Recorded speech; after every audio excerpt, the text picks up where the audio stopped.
as a society, right, we all benefit when we are all employed, right, and paying taxes and living a good life. And when there are some of us that are marginalized from those sorts of exchanges, and have a hard time sort of reintegrating into society, or sustaining themselves financially, right? It has a negative impact not only on those individuals, but also on all of the people that surround that individual, right? Not only in terms of their own family, but the wider community, and ultimately the economy, because they face obstacles to productively participating, right, in the economy. And it's good for all of us when we can all participate economically. In the sense that, we live in a society where we have to earn money in order to live, right? To buy the commodities that sustain our lives and those of our families, right? From food to housing to clothes to transportation to health insurance. Mm. And so when we cut people off from those opportunities, they need to find other ways to sustain themselves financially. And it makes it more difficult, right, to resist going back into crime or doing other kinds of socially destructive things in order to earn a living. So it's in all of our best interest, right, to try and facilitate their reintegration into sort of mainstream economic activities. They often, employers say, well, you don't have any experience. Well, they're not going to get experience unless you help them with that. Some employers know what we do, so they'll work with us on the kids, with the kids, and hiring them and giving them some skills.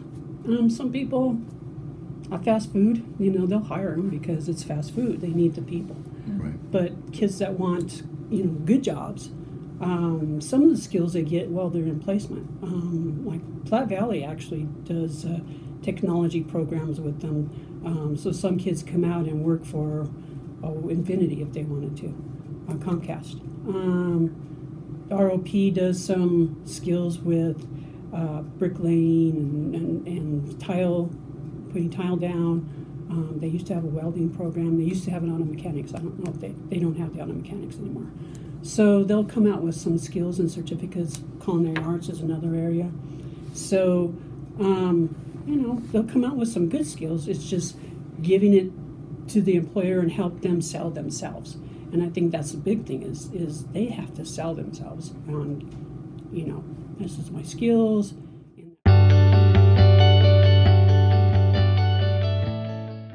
Yeah, it was bad. I got out, January 1st, 2012 was when I got out. And then did you start looking for jobs right away? Oh yeah, I had to. And so I went back to the company that I was originally working for because they wanted me back.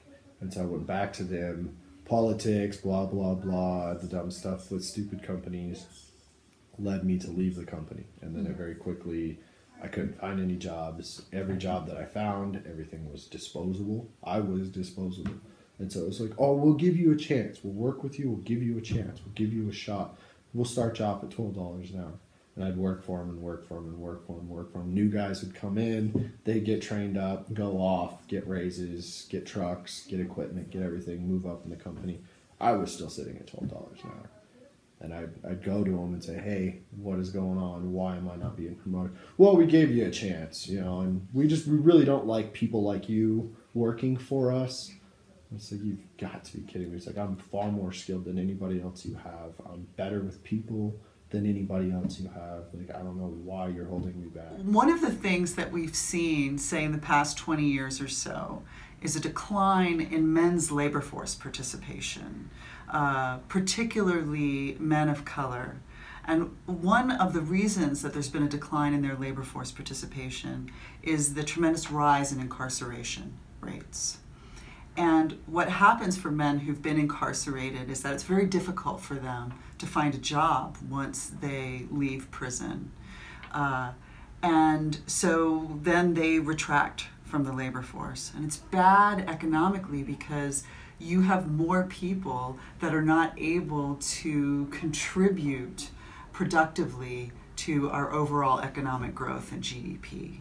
So just from the perspective of economic growth and GDP, it's in our interest to ensure that everyone has the opportunity and a pathway to participate economically. I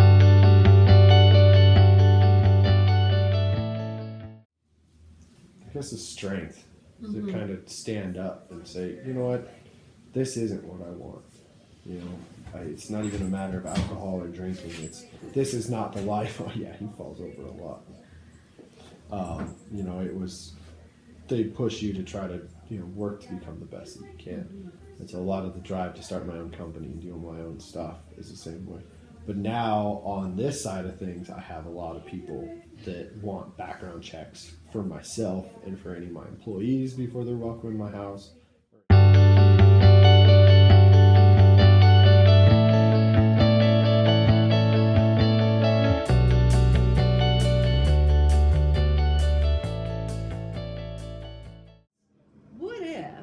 What if I started a staffing company that did the exact same thing, the exact same way that these other great staffing companies do things, but we specialized in this particular candidate pool that had such a difficult time finding employment.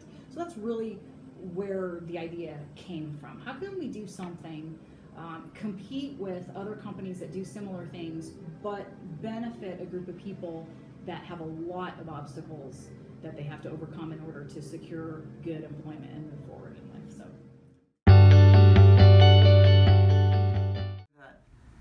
the US has a much higher incarceration rate than other advanced industrialized countries. And the US at the same time is a very wealthy country. But we would be a lot wealthier if we lowered our incarceration rates. Right, because we would get the economic participation of these people, but we also pay for incarceration, right? And it's not very economically efficient to do that. Not only are we paying to put people in jail, but their lifetime ability to be economically productive is compromised, and we all suffer for that.